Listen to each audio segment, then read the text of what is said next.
예수님을 경험하는 이 시간 되어줄 수 있도록 도와주시옵소서. 아버지, 이 시간 말씀을 전하는 저와 듣는 모든 우리 성도님들 가운데 주님께서 함께하여 주시기를 간절히 소원하오며 예수 그리스도의 이름으로 기도합니다. 아멘. 자, 우리 하나님 말씀 보겠습니다. 사도행전 4장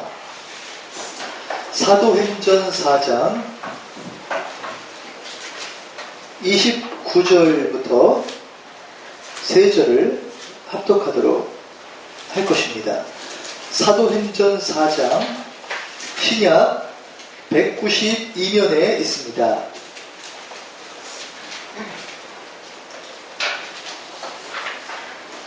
4장 29절.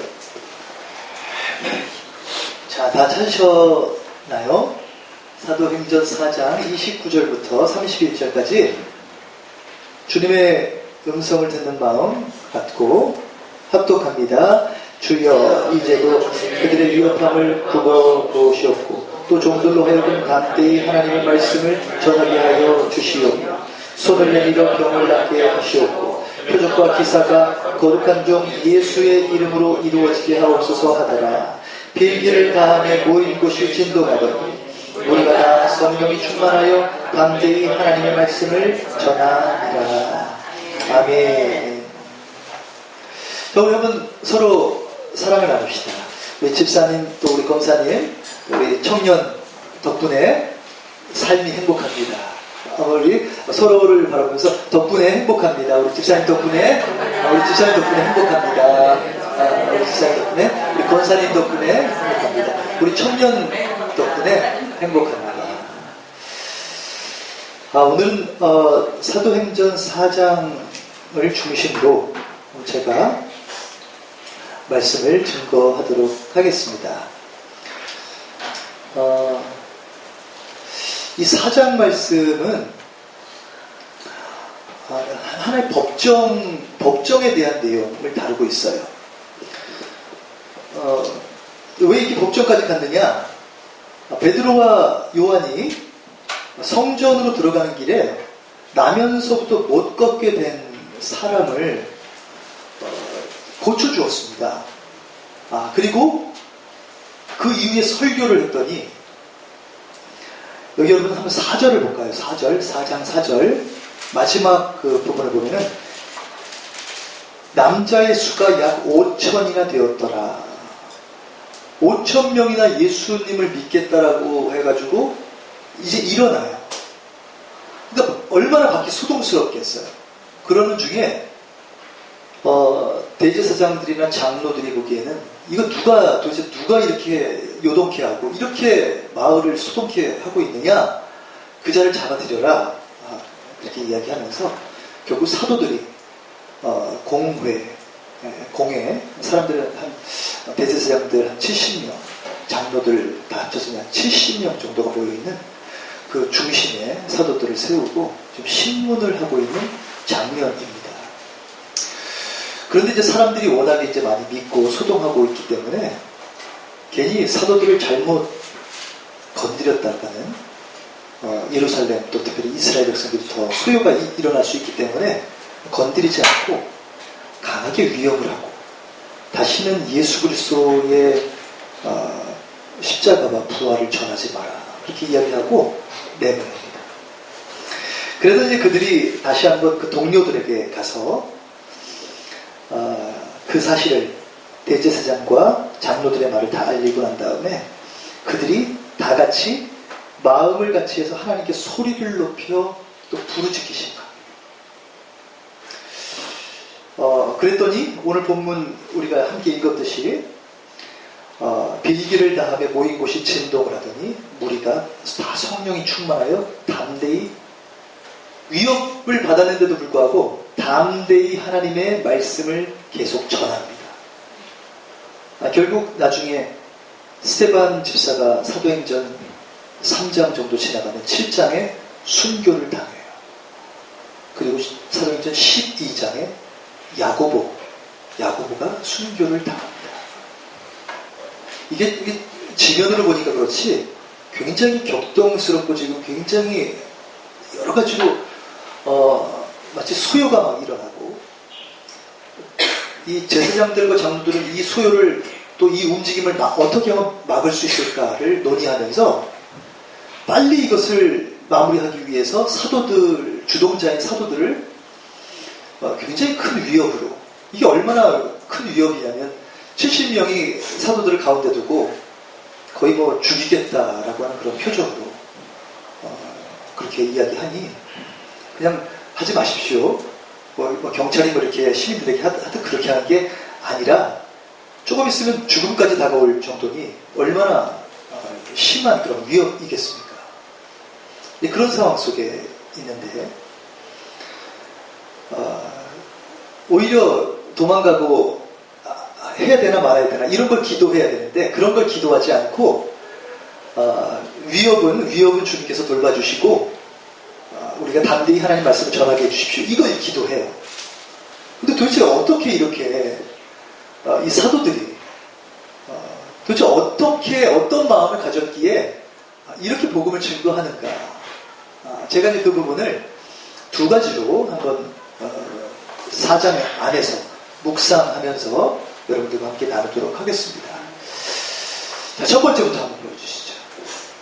자, 이 사도들은 이런 상태입니다. 첫 번째 읽어봅니다. 하나님의 말씀에 사로잡혔습니다. 자, 이 사도행전 여러분 한번 5장 42절 한번 자막을 보여주시죠. 같이 한번 합독합니다. 그들이 날마다 성전에 있든지 집에 있든지 예수님 그리스도라고 가르치기와 전도하기를 그치지 아니하니라. 날마다 그것도 성전에 있든지 집에 있든지 예수는 그리스도라고 가르치기와 전도하기를 전혀 쉬지 않는다.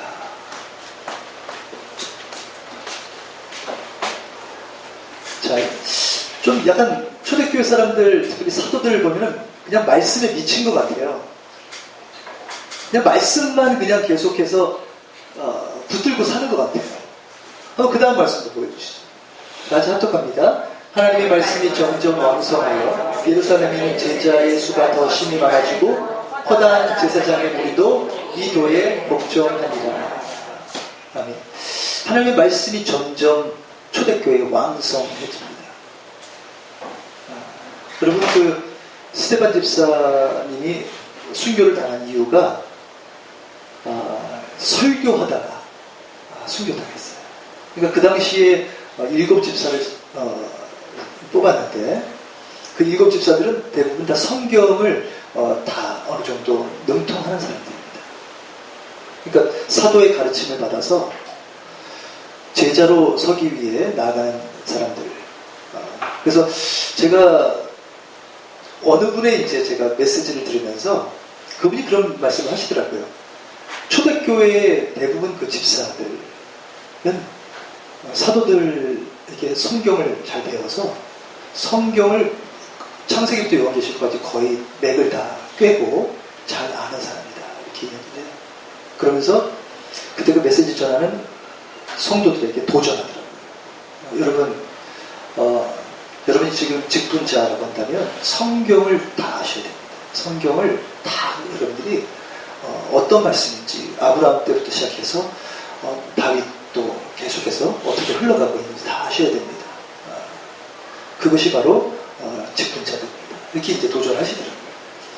자, 일리 있다 이렇게 생각이 들어요. 여러분들도 오후 예배 시간에 성경을 이제 구체적으로 이렇게 배우려고 교재도 살려고 하는데 성경을 아주 구체적으로 배우셔서 스테반 집사님처럼 어느 장소에서든지 적절하게 하나님 말씀을 증거하는 여러분 되시기 바랍니다. 자, 이렇게 말씀을 예수님에게 이제 사도들이 예수님에게 배운 거예요. 그래서 마지막에 마태복음에 보면 그런 말씀이 있죠. 내가 너에게 분부한 모든 것을 가르쳐 지키게 하라. 내가 너에게 분부한 모든 것 다 가르쳤어요. 예수님이. 그것을 다른 사람들에게 가르쳐 지키게 하라. 그래서 사도들은 초대교회 보면 2장에 사도의 가르침을 받아 떡을 떼며 교제하고 이렇게 이야기합니다. 그러니까 사도의 가르침을 받으면서 모이는 거예요. 날마다 모이는 겁니다. 자, 그렇게 받았던 말씀을 사도행전 사도행전 3장에서 설교를 합니다. 베드로가. 근데 그 말씀을 들었던 사람이 한번 여러분 4절을 봅시다. 어떻게 되는지. 4장 4절 같이 합독합니다. 우리 한번 본문 말씀 여기 자막 볼까요? 시작. 말씀을 들은 사람 중에 믿는 자가 많으니 남자의 수가 약 5천이나 되었더라. 네, 말씀은 그러니까 믿음은 말씀을 듣는 데서 시작되어져요. 그러므로 하나님은 말씀을 우리에게 전하도록 해요. 그래서 말씀 가운데도 전도에 미련한 방법을 택하여 하나님이 복음을 증거하게 하셨다. 그러니까 전하지 않으면 들을 수가 없어요. 한번 로마서 말씀 보여주세요. 자, 같이 한번 합독합니다. 그런즉 그들이 믿지 아니하는 일을 어찌 부르리요? 듣지도 못한 일을 어찌 믿으리요? 전파하는 자가 없이 어찌 들으리요? 말씀을 들은 사람이 오늘 이렇게 4장 4절에 표현되어 있죠. 말씀을 들어야 돼요. 들어야 그들이 믿음이 생겨요. 한번 그 다음 말씀 보여주시죠. 자, 같이 그 전에 거기 시작. 보내심을 받지 아니하였으면 어찌 전파하리요? 기록된 바 아름답도다. 좋은 소식을 전하는 자들의 발이여 함과 같으니라. 여러분도 그런 아름다운 발로 날마다 하나님의 말씀을 증거하시고 전하시는 여러분의 삶이 되시기 바랍니다. 제가 이제 지금 약간 큐티식으로 여러분들에게 설교를 하고 있는데, 한번 질문을 제가 이 질문을 이제 성령님에게 하는 건데, 제가 큐티하면서 묵상하는 동안 성령님에게 계속 질문을 던졌어요. 여기 보면은 5,000명은 하나님 말씀을 들은 사람 중에 믿는 자가 많다 이렇게 이야기했는데, 거기 이제 6절을 보면은 5절도 봅시다. 이튿날 관리들과 장로들과 서기관들이 예루살렘에 모였는데, 이렇게 많은 사람들이 모여서 지금 또한 베드로와 요한의 또 사도들의 말씀을 법정에서 듣고 있어요. 근데 5,000명은 믿었는데 왜 지금 대제사장과 제사장, 장로들과 서기관들은 믿지 않을까요? 왜 그럴까요? 하나님 말씀이 선포됐잖아요. 베드로가 지금 여기 보면 12절도 보면은 11절부터 볼까요? 11절을 같이 한번 합독합니다. 이 예수는 너희 건축자들의 버린 돌로서 집 모퉁이 돌의 머릿돌이 되었느니라. 계속 다른 이로서는 구원을 받을 수 없나니 천하 사람 중에 구원을 받을 만한 다른 이름을 우리에게 주신 일이 없음이니라 하였더라. 복음 전했어요. 그런데 대제사장들과 장로들은 믿지 않아요. 왜 그럴까? 제가 성령님께 질문을 드리는데 마음을 주시기를, 자기의 것을 내려놓지 못하면 말씀이 들어가지 않습니다. 이 대제사장과 장로들은 이미 가지고 있는 것이 너무 많아요. 그 당시에 이 자리에 있다라고 하는 것은 명예도 보장이 되고 권세, 물질 다 보장이 된 자리예요. 그런 것들을 손에 쥐고 있기 때문에 하나님의 말씀이 붙들려지지가 않아요.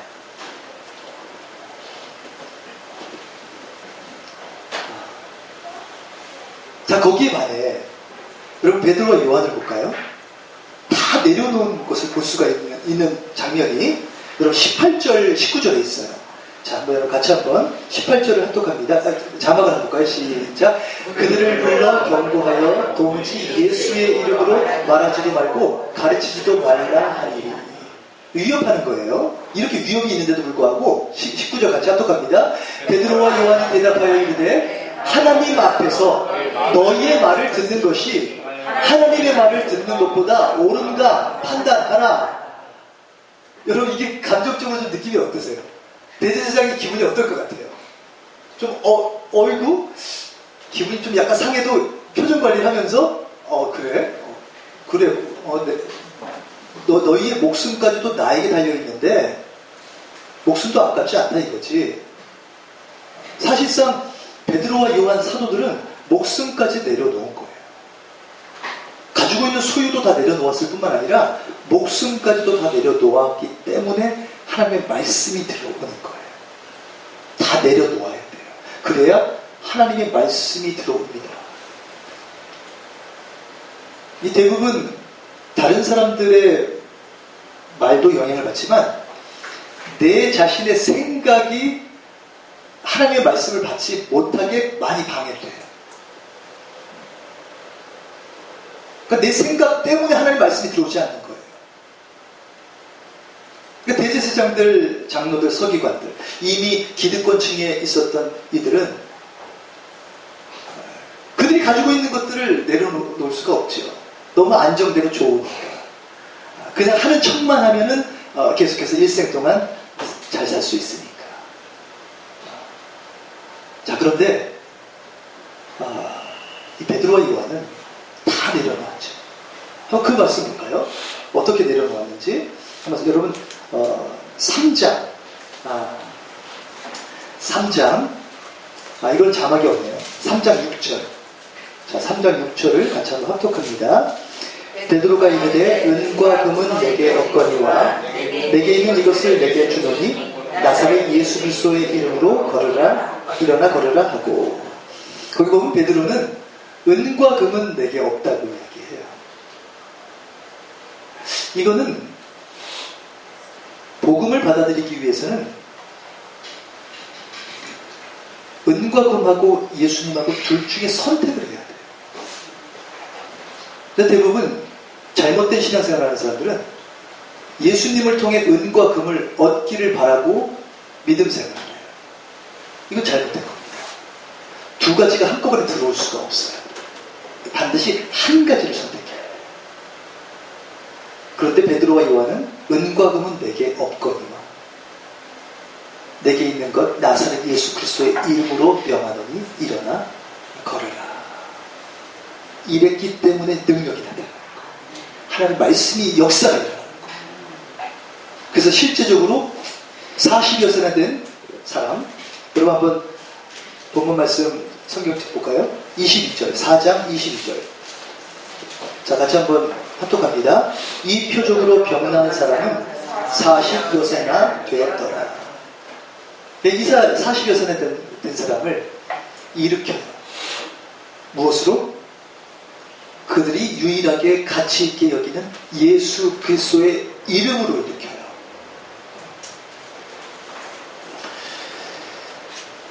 자, 여기 지금 베드로와 요한은 이렇게 또한 고백합니다. 한번 그 다음 말씀 보여주시죠. 자, 같이 한번 합독합니다. 우리는 보고 들은 것을 말하지 아니할 수 없다 하니. 사도들은 보고 들은 게 있어요. 그럼 뭘 보고 뭘 들었을까요? 제가 끊임없이 성령님에게 질문을 합니다. 성령님, 사도들이 뭘 보고 뭘 지금 들었다라고 하는 거죠? 그렇게 질문하니까 그 다음 절에 힌트가 나오더라고요. 한번 그 다음 말씀 보여주시죠. 같이 한번 합독합니다. 관리들이 백성들 때문에 그들을 어떻게 처벌할지 방법을 찾지 못하고 다시 위협하여 놓아주었으니 이는 모든 사람이 그 된 일을 보고 하나님께 영광을 돌림이라.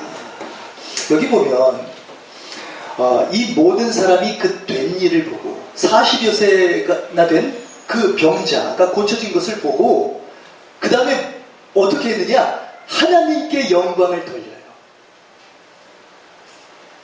하나님의 영광을 돌리는데 하나님의 영광을 본 거예요.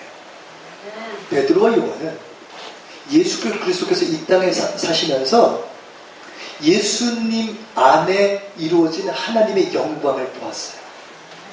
그 하나님의 영광이 임하셔서 질병을 고쳐주시고 역사가 이루어지는 거예요.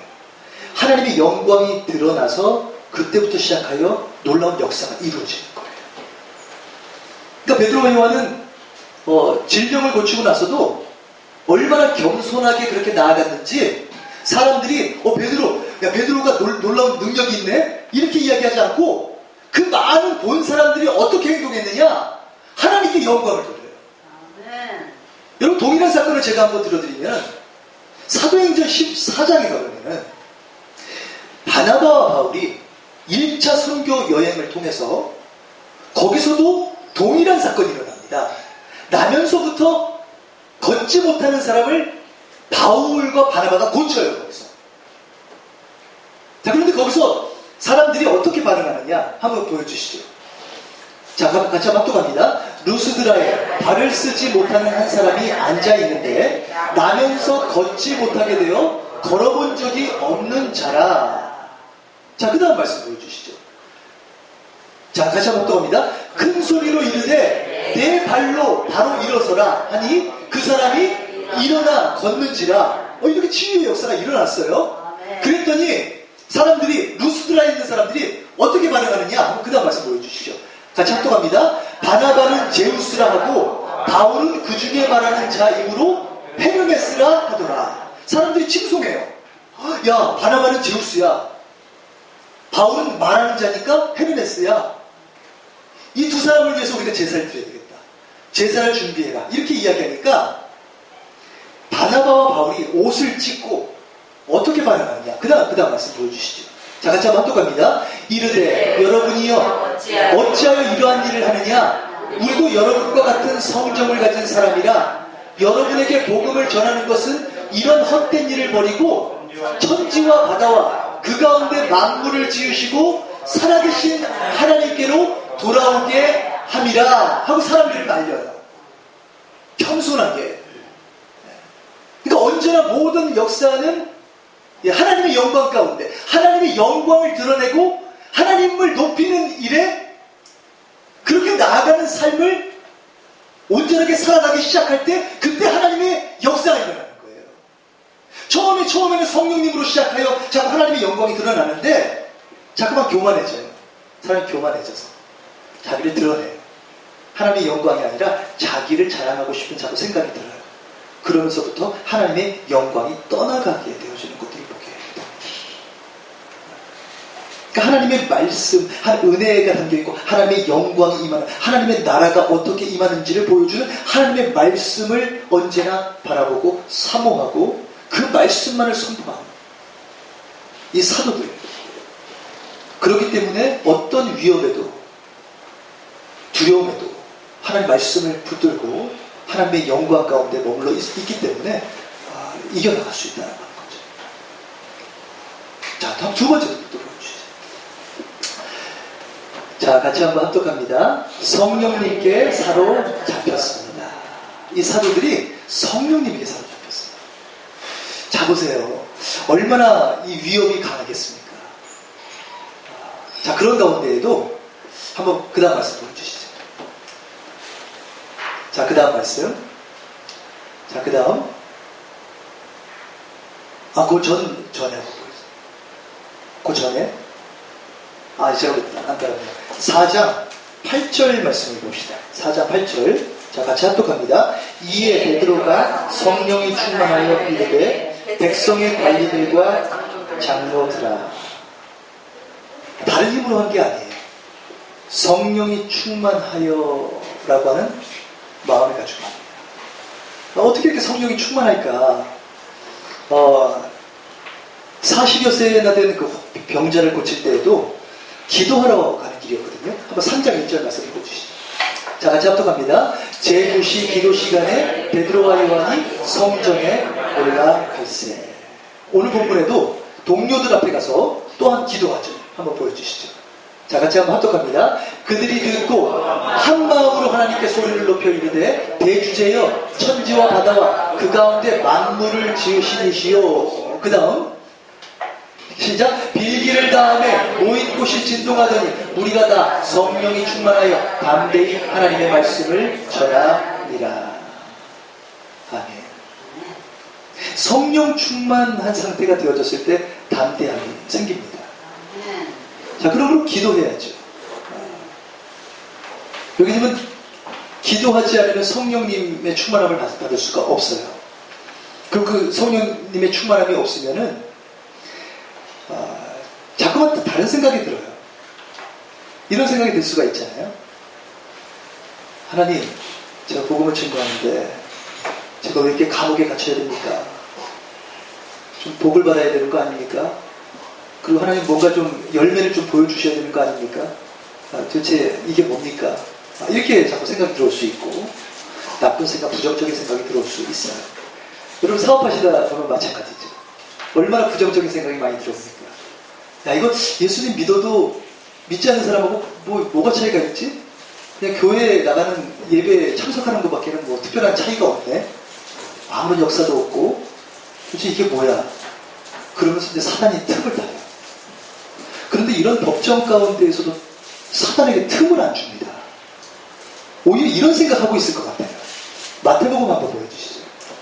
자, 한번 합독합니다. 의를 위하여 박해를 받는 자는 복이 있나니 천국이 그들의 것이니라.